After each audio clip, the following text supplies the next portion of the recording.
Assalomu alaykum. Zodaily kanali obunachilari va obuna bo'lmasdan kuzatayotganlar. Obuna bo'lmasdan kuzatayotganlar obuna tugmasini bosib qo'yinglar. Bu ko'rib turganinglar ilon baliqlari, lichenkalari, malyoklari bo'ladi.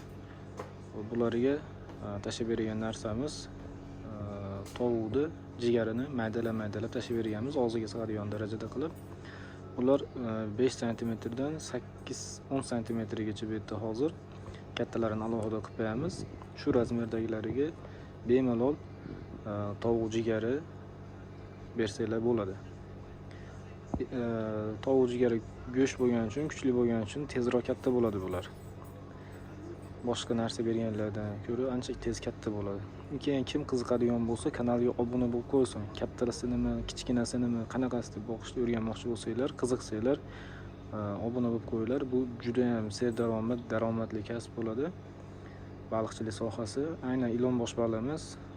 Qanaqa baliq boqsanglar ham forelmi, sazanmi, amurmi, laqqami, ilon boshmi, baliq boqsanglar, xudo xolasa baraka topasizlar.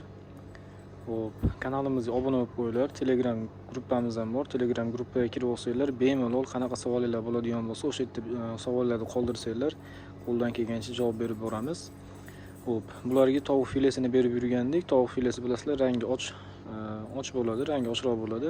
Tovuq jigariniki to'q rangi. Shuning uchun bugun jigar birinchi marta berganimiz uchun ularga yangilik bo'lyapti, sal cho'chib yeyapti. Lekin tovuq filesini sekundda yeb tashlashadi. Bular kichkinalari juda tez bo'ladi, tez harakat qiladi. Baliq katta bo'lgan sari harakati sekinlashadi. Bu baliqlar hechni baliq bo'lgan hisobiga faqat go'sht yeyishadi. Bular hali o'lib qolgan, qolib ketib qolgan, eskirgan go'sht yemaydi, faqat yangi sveji bo'lsa bersanglar, shunaqa sveji narsani yeydi. Bularga ovqatni ko'p berib bo'lmaydi. Bitta narsa, baliq ochlikdan o'lmaydi hech qachon. To'qlikdan o'ladi. Bo'kib olishi mumkin. Baliq bersiz yoradi. Lekin qon oshib bo'kib qolsa, hazm qila olmay qolsa yoki tomog'iga tiqilib narsa bo'lib qolsa o'lib qoladi. O'shaning uchun ko'p bermasdan normada beringlar. Normani bilib olsanglar, o'sha gruppamizda aytamiz o'zi. Kimga qanaqa savol bo'lsa javob beramiz. Bularga hozir mana tovuq jigari berib borib katta qilamiz. Kanalga obuna bo'lib qo'ysanglar, kunli katta bo'lishini, nima bilan nima kasal bo'lsa nima berishini, ishtahasini ochish, nima bilan ishtahasini ochishini hammasini qo'ldan kelgancha aytib borib ketamiz. Kanalimiz yangi, ozgina haligi kamchiliklar bo'ladigan bo'lsa, tushuntirishda boshqasida xudo xolasa o'rganib ketib, endi yangi boshladik biz ham YouTube'da ham, Instagram'da ham, Telegram'da ham obuna bo'lib qo'ysanglar xursand bo'lamiz. Ko'proq haligi Rossiyada chetda yuradigan og'aynilarimiz, do'stlarimizga ham jo'natib qo'ysanglar, kelganida, O'zbekistonga kelganida bemalol bu ishni qilsa bo'ladi. Ko'p vaqt talab qilmaydi. Shu agar go'sht bilan boqadigan bo'lsanglar, bir kunda bir mahal go'sht berib qo'yasizlar.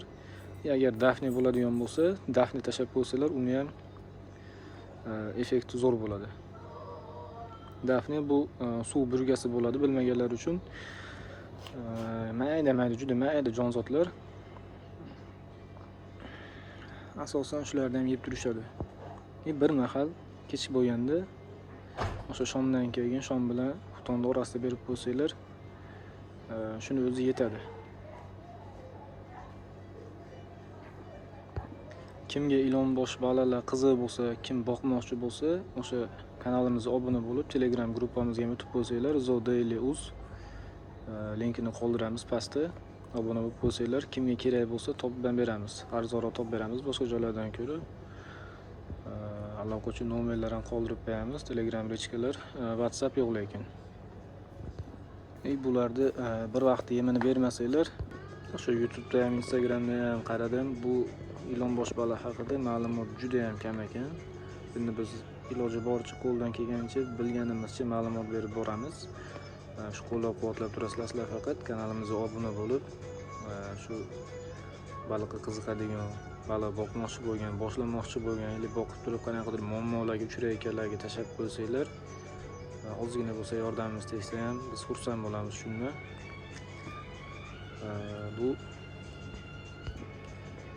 baliq boqib daromad qilish bir tomon, buni iste'mol qilsangiz odam sog'ligiga ham juda katta foydasi bor. Omega 3 baliq yog'i juda ham odam uchun foydali hisoblanadi. Agar bilsanglar, ko'p dardlarga davo. Alohida bunlar yog'ini chiqarib ham sotishadi. Juda qimmat bo'ladi. Ilon baliq mayda qiltiriq yo'q bo'ladi. Asosan bular yoshi katta odamlar yesa ham qiynalmaydi. Agar boqmoqchi bo'lsanglar, ko'paytirmoqchi bo'lsanglar, ya'ni ko'paytirish emas, boqmoqchi bo'lsanglar, mana shunaqasini boqsanglar, o'lim holati kamroq bo'ladi maydadan ko'ra. Bularda shu och qo'ymasanglar bo'ldi, bir-birini yeb qo'ymaydi. Chunki mana bunaqa kattalari, mana shunga o'xshash kattalari, bunaqa kichkinalarini yeb qo'yishi mumkin och qolsa. Shuning uchun iloji boricha ularni och qoldirmaysizlar.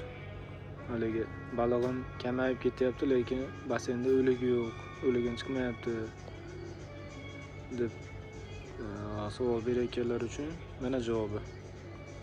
Kattalari kichkinalarini yeb qo'yadi. Iloji bo'lsa kattaroqlarini alohida ajratib qo'ysanglar, razmeriga to'g'ri qilib, bir-birini yeb ham qo'ymaydi. Endi hozir hayoli kelgancha ma'lumot beryapmiz.